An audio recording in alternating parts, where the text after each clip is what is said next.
ሰላም እግዚአብሔር ከእናንተ ጋር ይሁን። እንደምን አላችሁ ተወዳጆች? ይህ ሰዋስው ሚዲያ ነው። እኔ ደግሞ ዲያቆን አክሊል።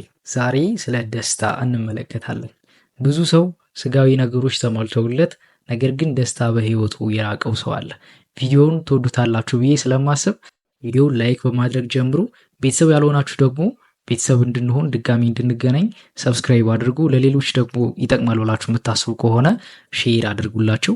ቪዲዮ በደንብ እንዲታይ ደግሞ ለሌሎችም እንዲደርስ ላይክ በማድረግ ይህን ሚዲያ ደግፉላለሁ። ቀጥታ ወደ መርሃ ግብራችን እናልፋለን።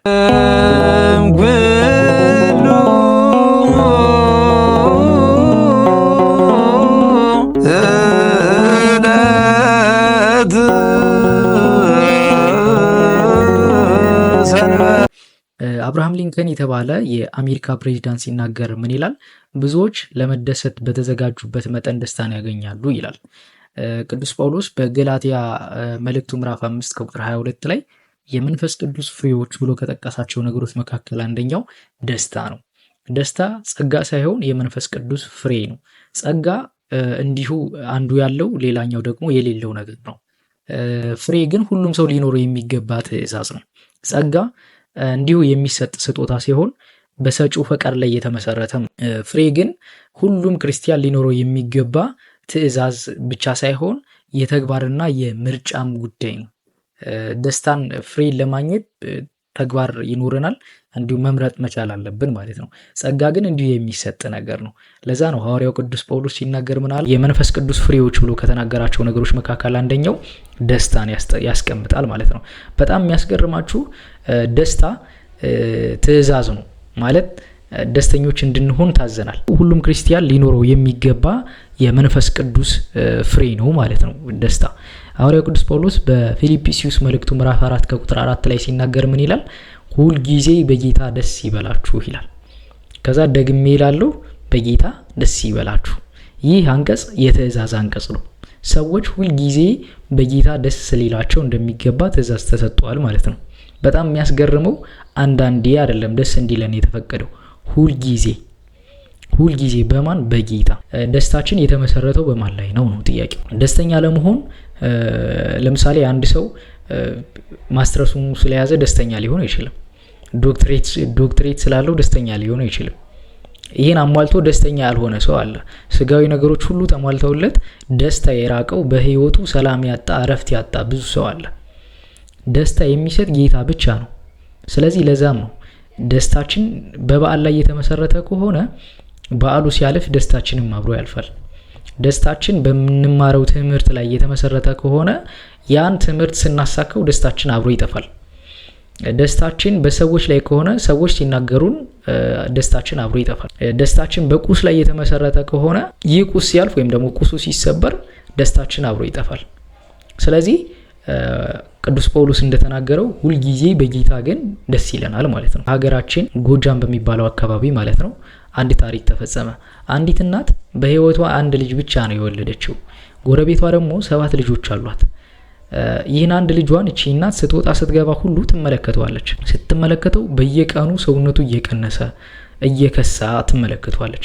የጎረቤቶቿን ልጆች ስትመለከተ ደግሞ በጣም እያማረባቸው ሰውነታቸው ደስ የሚያሰኝ ሆኖ ትመለከታለችና ሁልጊዜ እግዚአብሔርን ምን ትለዋለች?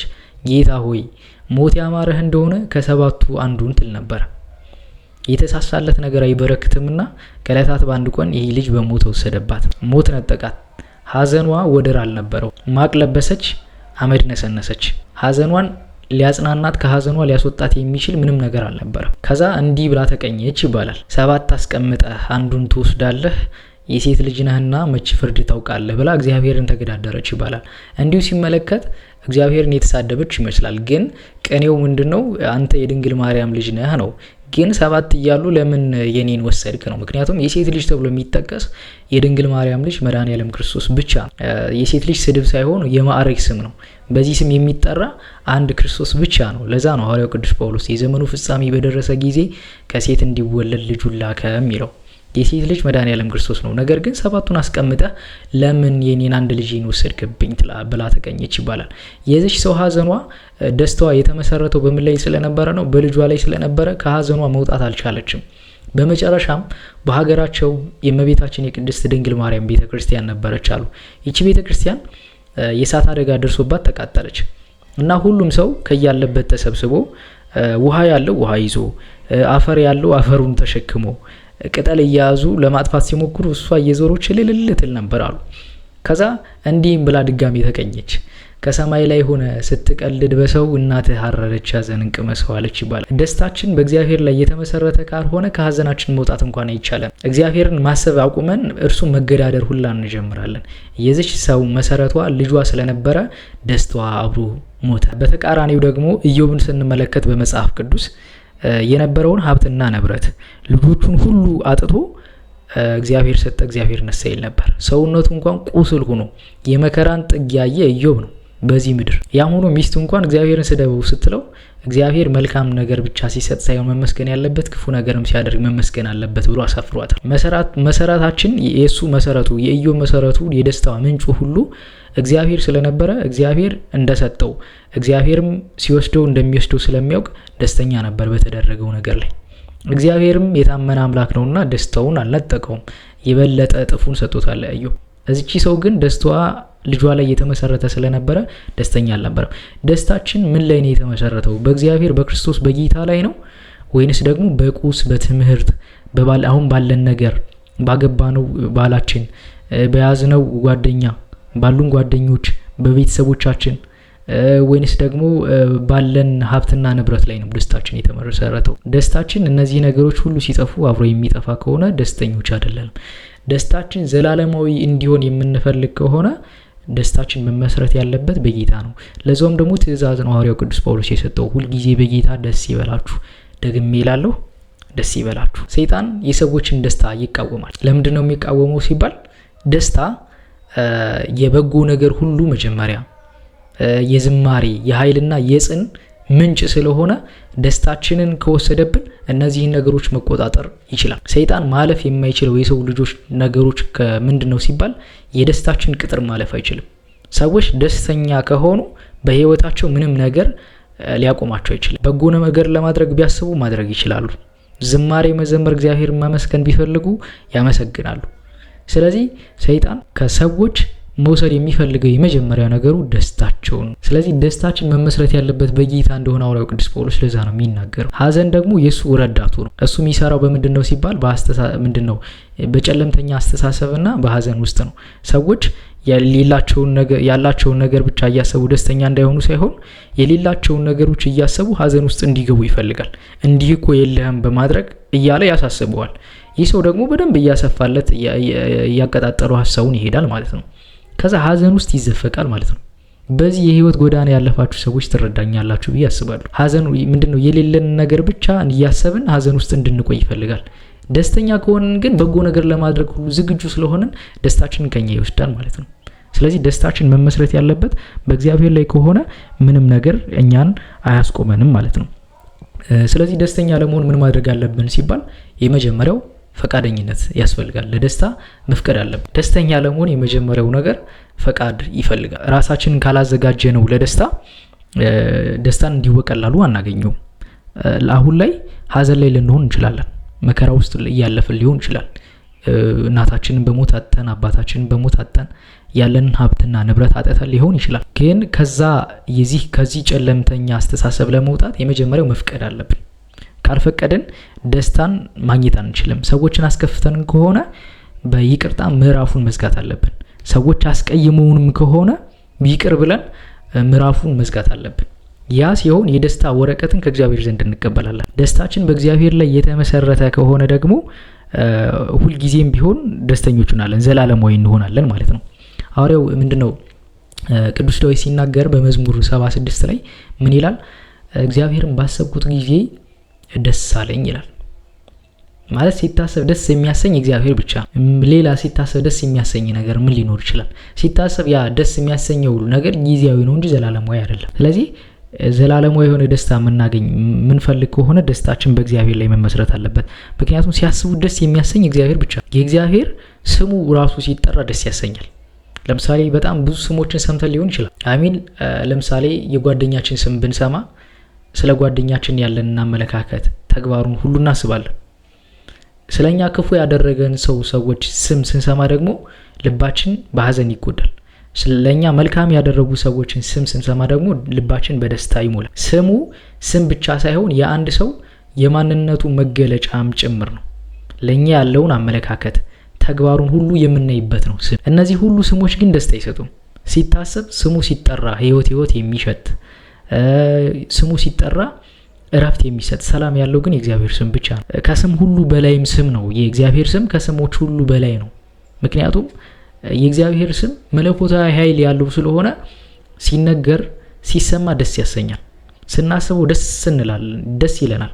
ለዛም ነው ቅዱስ ዳዊት እግዚአብሔርን አሰብኩት ደስም አለኝ ይላል። እግዚአብሔር ሲታሰብ ደስ ያሰኛል። ስለዚህ ደስታችን መመስረት ያለበት በእግዚአብሔር ላይ ነው። ለዛ ነው ሐዋርያው ቅዱስ ጳውሎስ ሁልጊዜ በጌታ ደስ ይበላችሁ ይላል። ሁልጊዜ በጌታ። አንዳንድ ጊዜ አልፎ በዓል ሲሆን ምናምን አይደለም ደስተኛ እንድንሆን የሚያስፈልገው። በመናገኘው ነገር በየሰራን ባለነው ስራ አይደለም ደስተኛ እንድንሆን የታዘዝነው በጌታ ደስ እንዲለን። ስለዚህ እሱን ለማድረግ ደግሞ የመጀመሪያው መፍቀድ አለብን።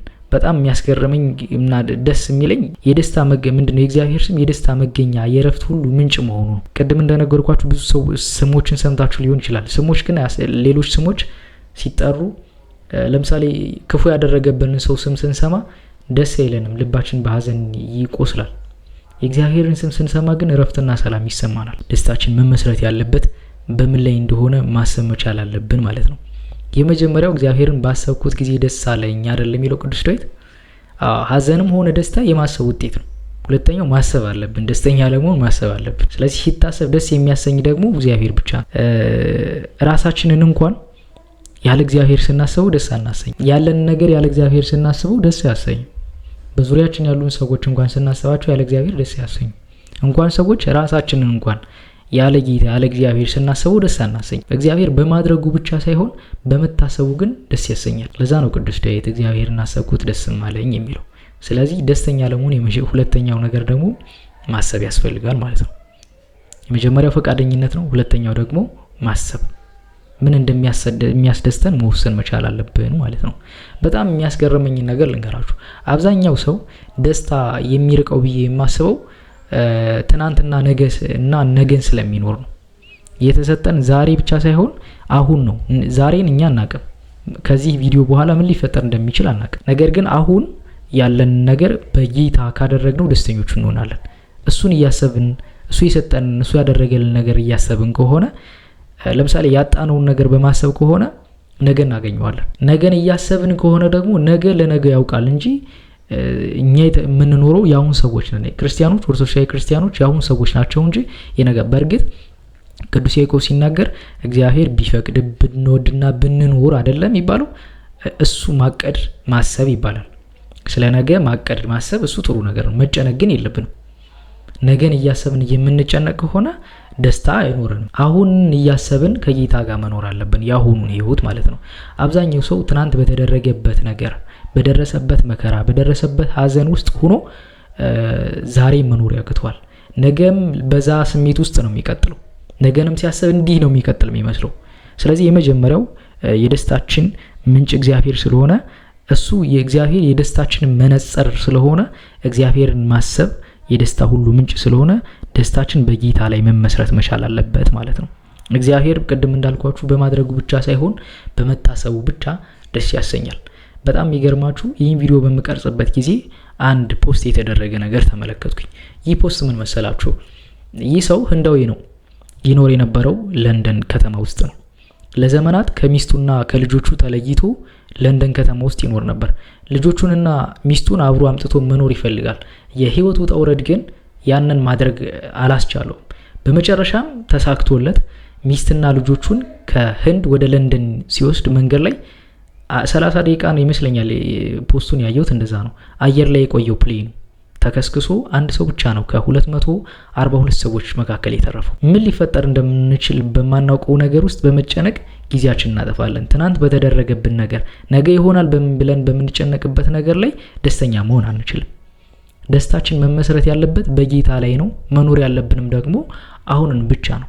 ለዛ ነው ቅዱስ ጳውሎስ ሁልጊዜ በጌታ ደስ ይበላችሁ ያለው። ደግሜ እላለሁ ደስ ይበላችሁ። ይቆየን።